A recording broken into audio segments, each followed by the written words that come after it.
The sun hasn't fully cleared the tree line yet. A thin river fog still hangs over the fields outside Dumas, Arkansas, a town so quiet on a weekday morning that you can hear gravel crunch from a quarter-mile away. Then the trucks come, 3 flatbeds, then 2 more, grinding slowly down Route 54, loaded past their rails with something pale and papery, a mountain of it, shifting with every pothole. Rice husks, thousands upon thousands of them, the byproduct of the Hargrove & Sons rice mill, the largest processing operation in this corner of the Delta. The drivers back up to the edge of a field behind the old Caldwell property and open the gates. The husks pour out in cascading pale waterfalls, light as feathers, coarse as sandpaper, and settle into a pile that grows and grows until it's taller than the trucks themselves. 2 mill workers lean against the nearest flatbed, watching it fill the field. "They'll compost down eventually," one of them says. "Take a few years. But what else are you going to do with them?" The other one shrugs. "Burn 'em if the county'd let us. Mostly just waste." Nobody argues. The whole town believes the same thing. Nobody except the boy standing at the fence. 16-year-old Marcus Elroy Tatum doesn't say a word. He's holding a spiral notebook. He's been here since before the first truck arrived. And right now, watching the husks pour out, his face does something unexpected. He smiles. If you've ever believed that the most overlooked people carry the most powerful visions, this channel is for you. Subscribe and join thousands watching stories just like this one every single week. Before we go further, drop a comment and tell us where you're watching from tonight. We'd love to know. Nobody asks Marcus what he's doing at the fence. He's just a kid. And everybody in Dumas knows the Tatum family. Hard-working, church-going, quiet. Marcus's grandmother, Loretta Tatum, had been picking cotton on this same land 40 years earlier, before the mills changed everything. Marcus walks home without a word, but the notebook goes with him. Loretta sets 2 plates on the table and watches her grandson sketch diagrams she can't quite make sense of. "You eat before you draw," she says. Marcus looks up, and for a moment he seems to consider explaining. Then he closes the notebook. "Yes, ma'am." She watches him. She's watched him his whole life. This boy who read agricultural extension pamphlets the way other kids read comic books, who spent 3 summers asking the county extension officer, Devin Marsh, every question he could think of about soil biology, who once spent an entire weekend cross-referencing compost data in the county library. She doesn't ask what he's building. She's learned that Marcus shows people things when he's ready. She just passes the cornbread. Marcus is back at the pile, this time with a wheelbarrow. His neighbor, Carl Hutchins, a retired tobacco farmer in his late 60s, is watching from across the fence with a look usually reserved for things that don't quite make sense. "Boy, what do you want with rice husks?" "Doing an experiment. Your grandmama know you're hauling trash to the house?" Marcus smiles. Same quiet smile from the first day. "It's not trash, Mr. Hutchins." Carl shakes his head. "Same thing, ain't it?" Marcus doesn't answer. He loads another wheelbarrow. Here is what Carl Hutchins doesn't know, and what Marcus has spent the past 2 years slowly teaching himself. Rice husks are nearly 20% silica. Their cellular structure is rigid, porous, and remarkably resistant to compression. When layered into garden soil, they don't compact the way clay does. They create tiny air pockets. They let water drain without washing nutrients away. And when inoculated with the right fungal spores, they become one of the finest growing substrates a small farmer could want, particularly for cultivating oyster mushrooms, which need a medium that holds just enough moisture without becoming waterlogged. Marcus had found this out from a 1987 USDA pamphlet. Then he found a Japanese study from 1994. Then he wrote a letter, an actual handwritten letter, to an agricultural professor at the University of Arkansas named Dr. Beverly Okafor. She never wrote back. But Marcus didn't stop. If you'd walked by the Tatum barn at night in October of 2009, you might have noticed a faint light leaking under the door. And if you'd pressed your ear close, you might have heard something unexpected, a faint, humid stillness, almost like breathing. Nobody looked, except Carl Hutchins, who spent 3 nights working up the nerve before finally asking Loretta about it. That boy's got something growing in there, he said. Loretta replied, and handed him a jar of preserves to take home. Have you ever thrown something away simply because you didn't know its value? A material, an idea, a person, dismissed because nobody around you had ever found a use for it? Think about that for a moment. Marcus Tatum sits across a desk from Walter Breedlove, a loan officer who has been approving and denying small agricultural loans in this county for 22 years. Marcus is wearing his church clothes. He slides a hand-drawn business plan across the desk. Walter reads it slowly. His expression is unreadable. You want a loan for oyster mushrooms and rice husk compost blend, Marcus says. 2 products. Son, how old are you? 16. Walter leans back. He doesn't laugh, which Marcus notes as a good sign. You know what the failure rate is for agricultural startups in this county? 68% in the first 3 years. Marcus says, I read your bank's public lending report. Walter stares at him. I'm not asking for much, Marcus says. Just enough for a proper humidity tent and inoculation supplies. Walter slides the plan back across the desk. Come back when you have a cosigner. Marcus picks up the plan, folds it, pockets it. Yes, sir. He walks out. He doesn't look defeated. He looks like someone who already knew that answer was coming, and already has another plan. Devin Marsh has worked as the County Agricultural Extension Officer for 11 years. He is the sort of man who genuinely loves soil samples. When Marcus lays 3 jars on his desk, labeled A, B, and C, Devin picks them up immediately. What am I looking at? Jar A is standard topsoil from the Caldwell field. Jar B is topsoil mixed with 20% composted rice husk. Jar C is topsoil mixed with biochar from partially combusted rice husk and the compost blend. Devin opens jar C and smells it, puts a little between his fingers. Where'd you read about biochar? Started with a Cornell study. Then I found a paper from the International Biochar Initiative. Marcus, did you make this yourself? In the barn. Took 4 tries to get the temperature right. You need low oxygen combustion, around 400 degrees Celsius, or the carbon structure collapses. Devin sets the jar down slowly. He looks at the boy in front of him, the way a man looks at something that rearranges what he thought he knew. I'll send these to the lab in Little Rock, he says quietly. Come back in 3 weeks. Marcus nods. He's already pulling his notebook out. Spring. The market is modest. A few dozen stalls under canvas, mostly produce and preserves. At the end of the last row, there's a small folding table with a hand-lettered sign. Tatum Soil Works, rice husk compost blend, and fresh oyster mushrooms. Marcus stands behind it, calm as a Sunday morning. By 10 o'clock, his mushrooms are gone. Every bag. By 11, a woman named Sandra Pruitt, who runs the kitchen at Magnolia's restaurant 2 towns over, is asking him if he can supply her weekly. How much can you produce? She asks. Right now? About 40 pounds a week. I'll take 30. Marcus writes it in his notebook. He doesn't smile yet. I'll need a consistent supply, Sandra says. Can you guarantee that? Come see the barn, Marcus says. The barn that Carl Hutchins had been watching nervously since October had been transformed.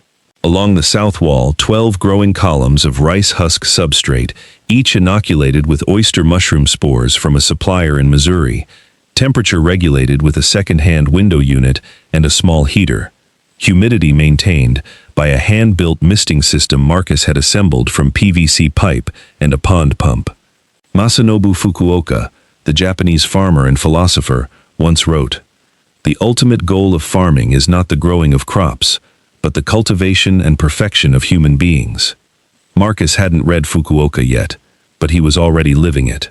Carl Hutchins is inside the barn for the first time. He stands in the middle of it and turns slowly. "Lord Almighty," he says. Marcus hands him a cluster of fresh oyster mushrooms, pale silver gray, fanning out like the pages of a book. Carl holds them carefully, like something valuable. These grew in rice husks and sawdust, 60-40 blend. The husks hold moisture better than pure sawdust. The silica structure creates the air pockets the mycelium need. Carl is quiet for a long moment. "I threw rice husks on my burn pile for 30 years, he says. Most people do. Carl turns the mushroom cluster over in his hands. How much you selling these for? $8 a pound at market. Sandra Pruitt's restaurant pays 10. Carl looks up. You're 16 years old. Yes, sir. By August, Marcus had a second barn section running. By September, he had a waiting list. Not a long one, 7 names, but it was growing. Then something unexpected happened. A white pickup truck pulled down the Tatum driveway. University plates. A woman stepped out carrying a soil report and a look of concentrated curiosity. Dr. Beverly Okafor had finally written back. Except she hadn't written. She'd come in person.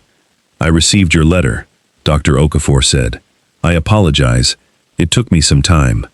But I sent your soil samples to 3 colleagues after Devon Marsh forwarded the lab results. Marcus waited. Your JARC, she said, showed nitrogen retention levels that were unusual, particularly given how low input your method is. The biochar acts like a sponge for the microbial community, Marcus said. The porous structure gives the bacteria somewhere to live. They don't wash out in rain. Dr. Okafor was quiet. Then, how would you feel about a formal study? Marcus looked at the barn, at the fields, at the pile of rice husks still sitting in the Caldwell property across the road, though considerably smaller now. I'd want to keep running the operation while we do it, he said. Of course. And I want to be listed as a co-author. Dr. Okafor smiled. Deal. Glenn Hargrove had been running his family's mill for 16 years. He was a practical man, not unkind, not cruel, just practical. Rice husks were waste. That was the practical truth. You hauled them off, or you burned them, or you let them rot. He'd heard about the Tatum boy through the county extension office. He'd heard about the waiting list from Sandra Pruitt, who'd mentioned it to a friend who'd mentioned it at a Chamber of Commerce luncheon. So Glenn Hargrove drove out. He stood at the edge of the Caldwell field and looked at the pile, noticeably reduced from what his trucks had left months ago. Then he walked to the Tatum barn. Marcus showed him the operation without a word of complaint, without a single, I told you so, just the substrate columns. The mushrooms, the compost bags stacked along the west wall, the order notebook with names going 3 pages deep. Glenn picked up a bag of the compost blend and read the label Marcus had hand-printed. This is made entirely from my mill's byproduct, Glenn said. Yes, sir. Glenn set the bag down, looked at the boy, looked at the barn. How much of my husks could you use? He asked. Right now? About 8 tons a month. If I had a second operation, probably 40. Glenn was quiet for a long time. I pay to have those hauled away, he said slowly. I know. We could work out a different arrangement. Yes, sir, Marcus said. We could. Have you ever watched someone see a thing they should have seen years earlier? There's a specific look on a person's face in that moment. Part recognition, part embarrassment, part something that looks almost like gratitude. That was Glenn Hargrove's face. The waiting list had grown to 63 names. Restaurants from Little Rock, organic farms from Mississippi, a hotel buyer from Memphis who'd read a small mention in an agricultural newsletter. Loretta Tatum sat on the porch in the late afternoon, watching a delivery truck back up to the barn. A real delivery truck, not Marcus's borrowed pickup. Carl Hutchins was next to her in his usual chair. 63 people waiting, he said, for rice husks. For what he does with rice husks, Loretta corrected. Carl thought about that. You always know he was going to do something like this? Loretta watched her grandson direct the driver with a calm wave of his hand. I knew he was going to do something, she said. He's been like that since he could walk. Picks up what other people put down. Always has. Marcus never held a press conference, never published a manifesto, never stood on a stage and told people they were wrong. He just kept working, kept filling orders, kept refining the biochar process until his soil amendment had measurably outperformed conventional products in 3 independent trials. He kept the notebooks, all 12 of them now, filled with temperatures, ratios, germination rates, yield comparisons. A record of everything he'd learned, not just for himself, for whoever came next. At the invitation of his former science teacher, Miss Angela Fontenot, Marcus stood in front of a classroom of 8th graders, with a jar of rice husk biochar in one hand and a cluster of oyster mushrooms in the other. He looked at the room full of 12-year-olds watching him. "How many of you have driven past the Hargrove Mill?" he asked. Every hand went up. "How many of you thought those piles of husks were trash?" Same hands. Marcus set both items on the desk. "The land doesn't produce trash," he said. "It produces things we haven't figured out yet. There is a particular kind of legacy that doesn't arrive in headlines. It arrives in soil, in spores, in a 16-year-old kid who stands at a fence watching a rice mill's husks pile up and wonders, for the first time, what those pale husks could actually become." Marcus Elroy Tatum didn't change Dumas, Arkansas overnight. He changed it the way good farming always works. One season at a time, one small victory earning the next, until something that used to be invisible becomes something everyone can see. He taught a town to look at waste and see possibility, to look at a teenager and see a scientist, to look at the ground beneath their feet and understand that it is not background, it is the whole story. Glenn Hargrove eventually partnered with him formally. Devin Marsh cited the study in 3 state agricultural reports. Dr. Okafor's paper on low-input biochar inoculation, with Marcus Tatum listed as co-author, was downloaded over 4,000 times in its first year, and the waiting list kept growing. The trucks still come down Route 54, different trucks now, some of them picking up instead of dropping off. The Caldwell field has been leased, expanded, turned into something productive. Carl Hutchins grows oyster mushrooms on his back porch now. He calls it a hobby. His grandchildren call it a business. Loretta Tatum still sits on the porch in the evenings. She still watches, and somewhere inside the barn, if the light is on and the door is slightly open, you might hear the quiet, purposeful sound of someone who has never once stopped working. The most powerful resource in agriculture is not land or water or even seed. It is vision, the ability to look at what everyone else has already decided is worthless and ask a different question. Marcus Tatum asked that question at 16, standing at a fence, watching rice husks pour from a truck, while the whole world called it waste. He just smiled, because he already knew something they didn't. Now it's your turn. In the comments below, tell us, what's something in your own life that others overlooked or dismissed, but that later proved to be valuable? We'd love to hear your story.